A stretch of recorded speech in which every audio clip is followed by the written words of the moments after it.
100 years ago, Jackson Hole was an untamed land, far away from any amenities, including medical care. The story of the first 100 years of St. John's Medical Center is the story of people and place. From its first days as a log cabin hospital built by the Episcopal Church and the hard work of the community, to its modern role as a sophisticated medical center and leader of community wellness, St. John's has always thrived on the spirit and generosity of the people who call Jackson Hole home.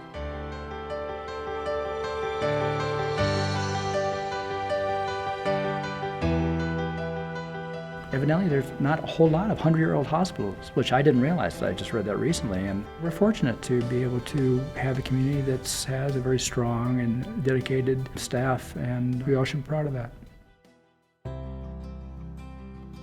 We had a new bishop of Wyoming in 1909, and one of his early visits to this area in 1910, he became aware of a tremendous need for medical services. The town all got together and built a log hospital. It's absolutely amazing. Of course, the church provided the grounds. This log structure, I thought it was pretty magnificent. And, for Jackson, it was one of the biggest buildings around, so that was pretty cool. They talk about the Wild West. We weren't far from it. It was such a small town and so rural. You were in hazardous conditions all the time, so the hospital was a pretty good thing to have. There were a lot of just incidental sorts of outdoor injury things. A raft that would go over down in the canyon, people thrown from horses, and of course all the ski injuries in the winter. This is such an isolated community. You had to have a hospital here, and it had to be a pretty full-service hospital. It would have been very difficult for people to have gone outside the valley for medical care, so there had to be something. It was one of the greatest blessings. I don't think anybody realized we were so fortunate to have a hospital. My grandfather was the first doctor here in Jackson. He came here in 1913. If they were in dire need of a surgery, he would just operate on them in their home, and there was one story of taking the appendix out of somebody on the ironing board and doing it in less than 10 minutes. In Jackson and in growing up here, it just felt like it was a community that raised us all, and it just flowed from the church to the hospital to the public schools. The hospital, I guess, was my friend, because it actually saved my life 2 or 3 different times.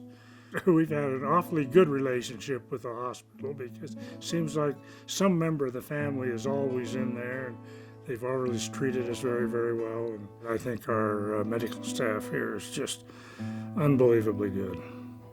They weren't just patients, they were your neighbors, and you just got to know these people, and they got to know you. And they trusted you, you were part of the community.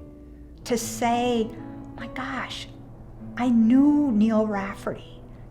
I knew Helen Gill. These are the people who built this community. What I used to tell people and what I believed was that the nursing care here was far superior to any place where I had ever been. We saw an ad in a nursing magazine looking for summer nurses. So we applied and arrived in May of 1956. People who come here on the medical staff come here because it is a small community, and they're going to be part of the community, and they participate in a very positive way. Each of us covered one weekday in the emergency room, and then we alternated the weekend days. And nobody was covering Friday, so I took Friday. But I didn't realize that Friday was rodeo day. It was a big mistake. I took care of a lot of broken cowboys. It's such a great place to practice because we do have the medical resources available. And we have a great medical staff for a community this size and great facilities. I remember well when we moved from the so-called old hospital over to the new one. You should have seen the people that poured out to help. Everybody that did it, whether they could carry a big thing or a little thing or anything, they felt so good about it. We were moving the whole hospital. We thought, well, how are we going to transport, these people? Do we use a bus? And the snow was coming down.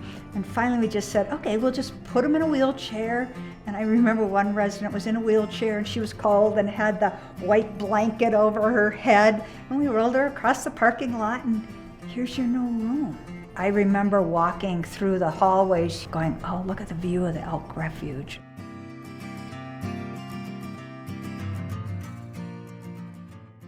I had my gallbladder out. I've had 2 knee replacement surgeries and a total shoulder replacement. Over the years, I've had different doctors work on me, and they've all been fantastic. We now have state-of-the-art OB suite. It is the envy of everywhere and is really received extremely well by families when they do have a baby here. We have state-of-the-art operating rooms, and we've got a wonderful place to get your chemotherapy that looks out on our mountains, and it's very comfortable for people. Certainly the hospital has gone in the right direction, and it's a national sort of a routine for rural hospitals to then tie in with larger medical centers or larger clinics to get people that are the specialty people, be it the oncologist, the pulmonologist, you name it, right on down the line. There are 600-700 employees who make that place work and run, and giving your life and your time to healthcare is a really different kind of career. It's the people. The doctors are amazing. What we do in the hospital is amazing, the technology, but no matter what, it's back to the people. Because of the philanthropic efforts of this community toward the hospital, the facility is much nicer. It has better levels of equipment. It feels better, it looks better, it operates better because of the philanthropy. We have a very generous community, and I think it's going to need to continue to be that generous if we're going to maintain the level of services that we have here. Healthcare for so long was about treating disease. And now finally we're talking about how do we stay well? How do we keep our community members well? I believe it should start with your own employees, your own culture here in the hospital, and then reach out into the community. We're always asking the question, what can we do? What can we make happen? How will this make our patients' lives better? How will it make our community healthier? The expectations here are higher than other communities that I've been in. This community hospital and our community thinks big about health.